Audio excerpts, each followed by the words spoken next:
ہمارے گھروں کا کیا حال ہے؟ وہ قبیلہ جو مشہور تھا کہ اپنے بچوں کی تربیت بہت اچھی کرتے ہیں، ایک امام وقت کے پاس پہنچے، مرید کہنے لگے امام صاحب فلاں قبیلے والے آئے ہیں، ذرا ان سے کوئی درس دلوائیے، تقریر کروائیے۔ امام صاحب نے کہا، پیر صاحب نے کہا آنے دو، اور جب وہ آ گئے تو کہا ماشاءاللہ تمہاری تربیت تو بہت مشہور ہے، مجھے بس ایک بات بتاؤ کہ تم اپنے بچوں کی تربیت کب سے شروع کرتے ہو؟ یعنی جیسے ہمارا حال ہے، بچی ہے بغیر آستین کے کپڑے پہنا دیے، بچہ ناچ رہا ہے ہم کہہ رہے ہیں بچہ ہے، گانا گا رہے ہیں ہم کہہ رہے ہیں بچہ ہے۔ خدا کی قسم یہی وقت تو ان کی فطرت کے بننے اور سنورنے کا ہے۔ اگر آج ہم نے کسی چیز کی ان کی عادت ڈال دی ہے، ایک بڑے حکیم نے کہا کہ اگر آپ نے بچی کو یہ سوچ کر کہ وہ چھوٹی بچی ہے چھوٹا لباس پہنا دیا، بغیر جو ہے اس کو لباس گھٹنوں سے اوپر پہنا دیا، بغیر آستین کا پہنا دیا، ہو سکتا ہے کہ بڑے ہو کر وہ نیک ہو جائے اور نیکی کی وجہ سے پردہ کرے، لیکن جو حیا بچپن میں ختم ہو گئی ہے وہ قیامت تک واپس نہیں آتی، حیا اندر سے مر جائے گی۔ وہ الجھن جو غیر انسان کے دیکھنے کی دل میں ہوتی ہے وہ الجھن ختم ہو جائے گی۔ تو کہا کہ آپ کب سے بچوں کی تربیت شروع کرتے ہیں؟ تو کہنے لگے جب وہ 40 دن کے ہو جاتے ہیں۔ ذرا سوچیں آپ، ہمارے گھروں میں کہتے ہیں 15 سال کا بچہ ہے، 18 سال کا 17 سال کا بچہ ہے۔ محمد ابن قاسم، طارق ابن زیاد، بڑے بڑے ممالک 17 سال کی عمر میں فتح کر لیں اور ہم کہتے ہیں 17 سال کا بچہ ہے، 15 سال کی بچی ہے۔ حضرت عائشہ رضی اللہ عنہ 15 سال کے عمر میں محدث بن جائیں اور بڑی رابعہ بن جائیں، اور ہم کہیں کہ ہماری بچی 15 سال کی بہت چھوٹی بچی ہے، اس سے کچھ مت کہو۔ تو ان قبیلے والوں نے کہا کہ 40 دن کے جب بچے ہو جاتے ہیں ہم ان کی تربیت شروع کر دیتے ہیں۔ ان پیر صاحب نے، امام صاحب نے ایک آہ بھری اور کہا افسوس ہے کہ تم اپنے بچوں کی زندگی کے 40 دن برباد کرتے ہو۔ کیوں؟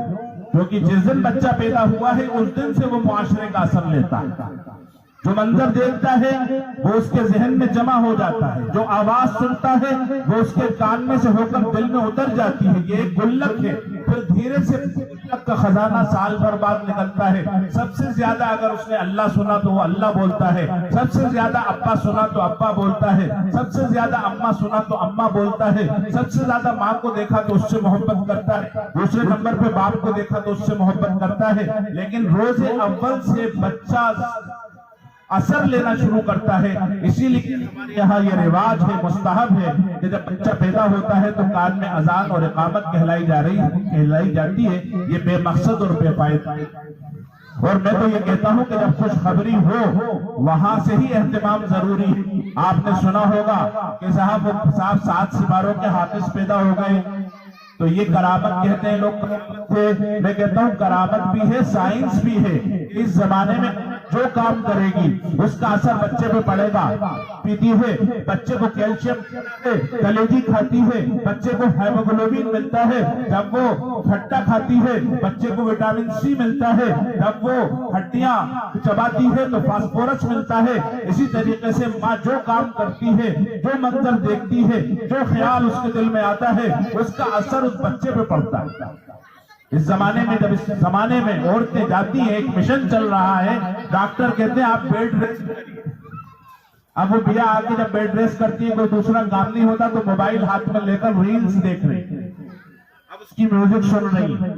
میوزک کا اثر بچے پہ ہو رہا ہے، بچہ دنیا میں آ گیا، جب وہ رونے لگا تو ہاتھ میں موبائل پکڑا دیا، جب وہ سو نہیں رہا تو موبائل کی کوئی ریل اس کو دکھا دی، سنا دی، کھانا نہیں کھا رہا تو موبائل ہاتھ میں پکڑا دیا۔ ایک وقت تھا کہ مائیں کہتی تھی حسبی ربی جل اللہ ما فی قلبی غیر اللہ، نور محمد صلی اللہ، لا الہ الا اللہ، اللہ اللہ اللہ اللہ سنتا تھا، بولنا شروع کرتا تھا سب سے پہلے اللہ بولتا تھا۔ اور آج کے بچوں کا یہ حال ہے، میں سب کے بارے میں نہیں کہہ رہا، میں اپنے بھوپال کا رو رہا ہوں کہ ہمارے یہاں یہ حال ہے کہ جب بچہ بولنا شروع کرتا ہے تو گانے کے الفاظ زبان سے ادا ہوتے ہیں، اور جب وہ حرکت کرتا ہے تو ایسا لگتا ہے کہ وہ ناچ رہا ہے۔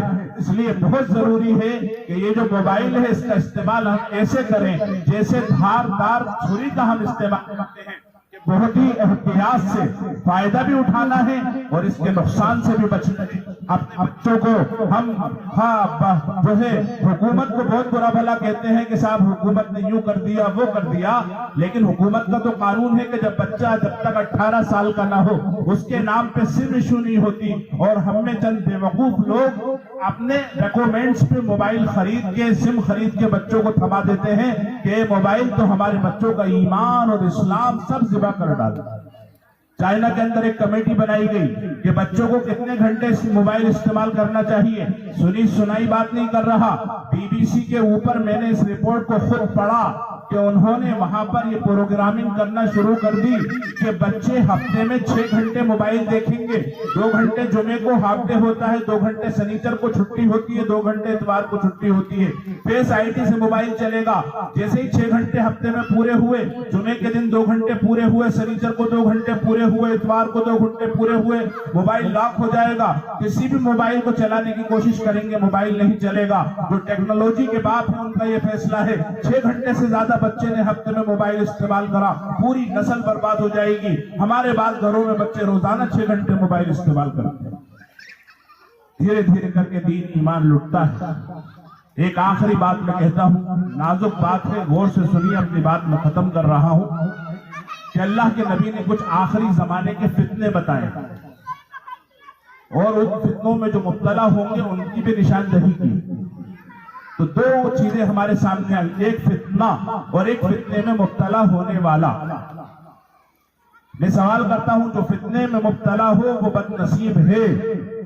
عبداللہ وسیم صاحب آپ میری بات سن کے ذرا آپ ہاں نہیں کہیے کہ جو فتنے میں مبتلا ہوگا وہ بد نصیب ہے، لیکن جو خود فتنہ بن جائے وہ کتنا بڑا بد نصیب ہے۔ ایک ہے کہ کسی کے دامن میں آگ لگ گئی اور اس کا جسمی انگارہ بن گیا، بتاؤ کون بڑا بد نصیب؟ ایک دجال کے فتنے میں پھنس گیا، بد نصیب ہے، ایک خود دجال بن کے آئے گا، وہ کتنا بڑا بد نصیب ہے۔ اللہ کے نبی نے آخری زمانے کا ایک فتنہ بتایا ہے، غور سے سن لیجیے۔ آپ نے فرمایا ایسا زمانہ آئے گا کہ عورتیں پردہ کر کے بے پردہ ہوں گی اور وہ خود مائل ہوں گی غیروں کی طرف اور انہیں اپنی طرف مائل کریں گی۔ صحابہ کرام گھبرا گئے، ایسا کیسے ہوگا؟ عورت کی فطرت میں تو اللہ نے حیا رکھی ہے، ہندو عورت بھی ہوگی تو گھونگھٹ پسند کرے گی، اگر سکھ عورت بھی ہوگی تو دوپٹہ سر پہ پسند کرے گی، بچیوں کے اندر حیا ہوتی ہے، اللہ نے ان کے اندر حیا رکھی ہے، لیکن ایسا کیسے ہوگا کہ ایسا زمانہ آئے گا کہ عورتیں یہ چاہیں گی کہ لوگ انہیں دیکھیں اور پسند کریں؟ اللہ کے نبی نے فرمایا نہیں، ایسا زمانہ آئے گا۔ صحابہ کی نظر میں ایسا زمانہ آنا بڑا مشکل تھا، لیکن ایسا زمانہ آج ہم نے اپنی آنکھوں سے دیکھ لیا۔ کیسے؟ ہمارے گھروں کے اندر ہم نے یہ دیکھا ہے، خاندان میں دیکھا ہے۔ میرے گھر میں تو بچے 17-18 سال تک موبائل سے ہاتھ نہیں لگا سکتے، ٹی وی بھی نہیں ہے، موبائل بھی نہیں ہے، تو الحمدللہ تعلیم اچھی ہے، اخلاق اچھا ہے۔ تو بچی کیا کرتی ہے؟ پہلے تو جو کچھ اس کے پاس تھوڑا بہت سامان ہو اس سے اس نے میک اپ کیا، پھر اس کے بعد اس نے ایک فلٹر لگایا کیمرے پر اور فوٹو کھینچا، اور اس کے بعد اسے سوشل میڈیا پہ ڈال دیا۔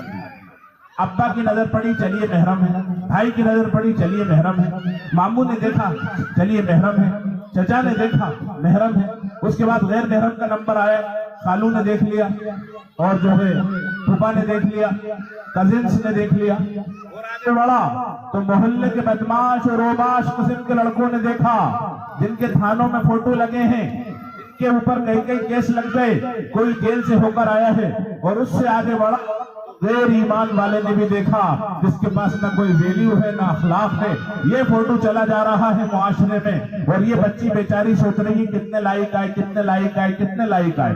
مثال کے طور پہ 1 لاکھ لائک آ گئے، لیکن قیامت کے دن 1 ڈس لائک آئے گا اور محمد مصطفیٰ کا ہوگا۔ 1 لاکھ لائک کام آئیں گے یا 1 ڈس لائک کام تمام کر دے گا؟ آقا نے فرمایا کہ قیامت کے دن کچھ لوگ آئیں گے، میں انہیں دیکھ کر پہچان لوں گا میری امت ہے، اور فرشتے ان کو ڈنڈے سے مار کے بھگائیں گے۔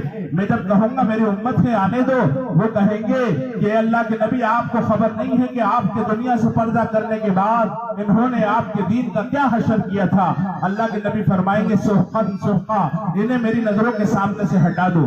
آج کے موبائل کے پروگرام، آج کے موبائل کی ایپس، آج کے موبائل کی پوسٹ، آج کے موبائل کی فارورڈنگ، اور آج کے موبائل کی کمنٹ، اور آج کے موبائل کی یہ ساری تمام چیزیں، ان کی وجہ سے اگر ہماری آخرت برباد ہو جائے اور اللہ کے نبی منہ موڑ لے تو بتاؤ کتنا بڑا نقصان ہے۔ اس لیے اس اعتبار سے رائسین کی ماموں کو یہ پیغام دے کے جاتا ہوں کہ آپ یقیناً آپ کے خاندان میں ایسی کوئی بچی نہیں ہوگی، یہ مجھے پکا یقین ہے اور کانفیڈنس ہے۔ میں یہ کہہ رہا ہوں کہ ایسی عورتوں کو ضرور آپ نے دیکھا ہوگا، ہاں، کہ ایسی بچیاں ہیں جو اپنے فوٹو کھینچ کر موبائل پر ڈال رہی ہیں۔ آج کی جو ایکٹریس ہیں بڑی فلموں کی، جن کا کام ہی اپنے آپ کو دکھانا، وہ تک احتیاط کر رہی ہیں اور چہرے کے ساتھ فوٹو نہیں ڈال رہی۔ ایسی ٹیکنالوجی آ گئی ہے کہ یہ فوٹو بربادی کا سبب بن جاتا ہے، خودکشی کا سبب بن جاتا ہے، ذلت کا سبب بن جاتا ہے۔ تو آپ بس اتنا نہ کریں کہ علی پبلک اسکول میں بھیج دیا، آپ علی پبلک اسکول کا تعاون کریں، ماحول گھر میں بھی ایجوکیشن کا بنائیں، ماحول گھر میں بھی دین والا بنائیں، ماحول گھر میں بھی ویلیوز والا بنائیں، ماحول گھر میں بھی اچھا بنائیں، اور موبائل سے اپنے بچوں کو بچائیں جب تک وہ 18 سال کے نہ ہو جائیں، بڑے نہ ہو جائیں، نکاح کی عمر کو نہ پہنچ جائیں۔ جب تک آپ پوری پابندی لگائیے اور وقت پہ ان کا نکاح کیجئے، اور پھر جو ہے گھر کے اندر جو کچھ تعلیم ہو سکتی ہے وہ تعلیم بھی کیجئے۔ بہت مبارکباد ہے آپ کہ آپ نے اس اسکول کو چنا ہے، اور یہ محبت ہی انشاءاللہ دھیرے دھیرے آپ کو ایمانی مراتب پہ فائز کرے گی اور دنیا اور آخرت میں کامیاب کرے گی۔ وآخر دعوانا ان الحمدللہ رب العالمین۔